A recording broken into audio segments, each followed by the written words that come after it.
thing. Yes. Thaddeus, how are you this afternoon? I'm doing well. How are you? Good. What's the conference number?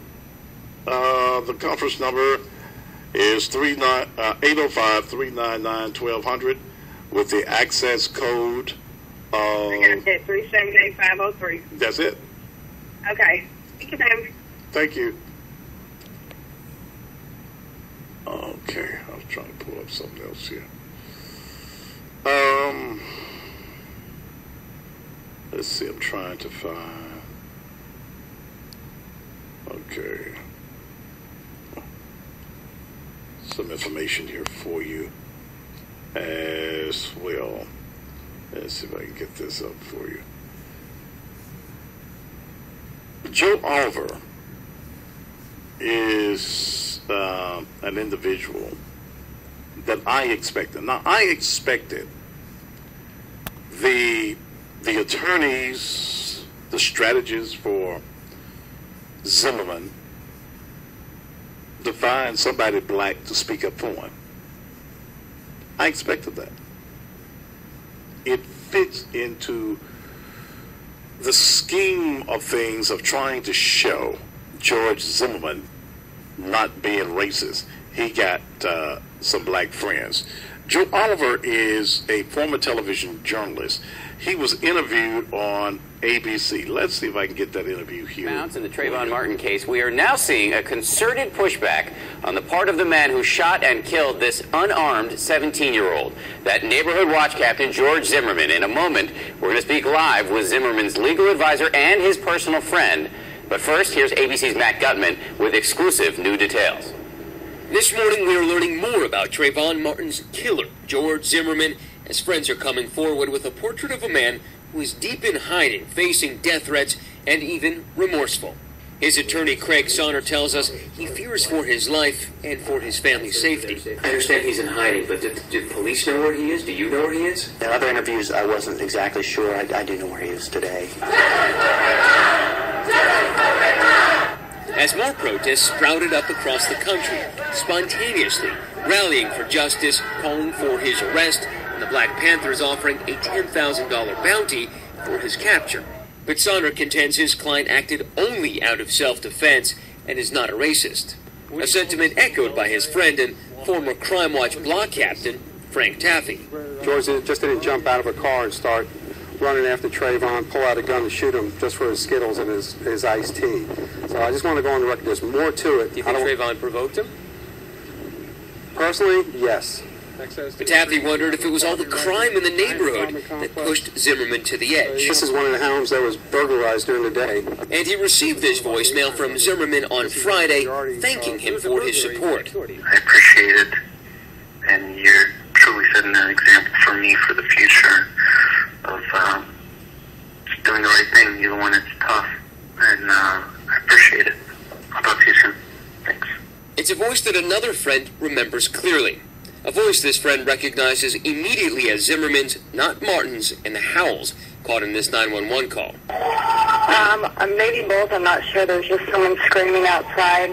For Good Morning America, Matt Gutman, ABC News, Sanford, Florida. Matt, thank you. And with us now, Joe Oliver, who's a friend of George Zimmerman, also here Zimmerman's legal advisor, Craig Sonner. Good morning to both of you. Good morning. Thanks for coming in. Joe, let me start with you. You've spoken to George. How's he doing? Better. After this first started, the reports that I got were that he couldn't stop crying. Is he aware of the national outrage, all the rallies, the president getting involved? Just now he's becoming aware of how big this has gotten, and that's why he contacted Craig. I spoke to him for the first time yesterday, briefly, it's just starting to sink in. Up until this point, because of he was there and he knows what happened, and because he's not in jail, he's been very confident, naively, that this would all blow over. But because only half of the story has gone out, because the evidence won't be heard until the grand jury convenes, he's got to go into hiding. But now he realizes just how big this is. So you say he's in hiding. Is he scared for his life? Wouldn't you be? I mean, with all of this? I mean, there's someone, crazy man, who put a $10,000 bounty out on his head. Now, I'd like to know what makes that person any better than the person they think George is. You have known him for quite a while. I've known George since he started dating his wife. So about a decade. And in your view, is he a racist? I have never seen anything to indicate that. Now, on the tapes, on the 911 tapes, there's a moment where many people swear they hear him uttering a racial epithet. Does that make any sense to you? Does that compute to you at all? No, not at all. And in fact, I spoke with my teenage daughter yesterday, and the word in question, I mean, it's the difference between a C and a G, from what I understand. And goon is apparently a term of endearment in the high schools these days. I don't know of anyone younger than 40 who uses coon as a racial epithet anymore.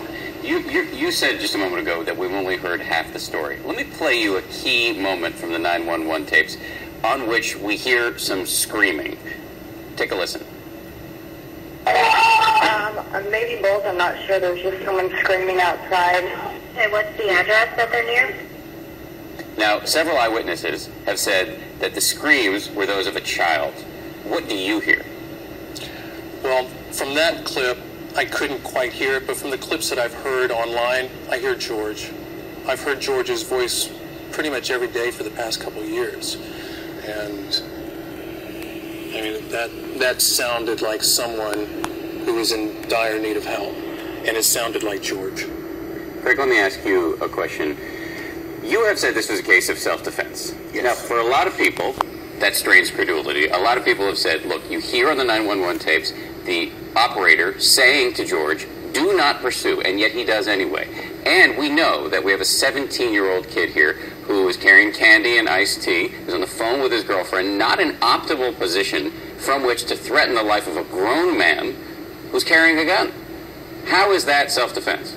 Well, I don't think we've heard all the evidence. I don't want to litigate this case in the media, but there's more to be told to that story. That's only a part of it, and there's more evidence that's going to be released, when the case goes forward. It'll go to the grand jury, I believe, on April 10th. At that point, more evidence is going to come out. That's only a small snippet of anything that happened that evening. And I think when the other 911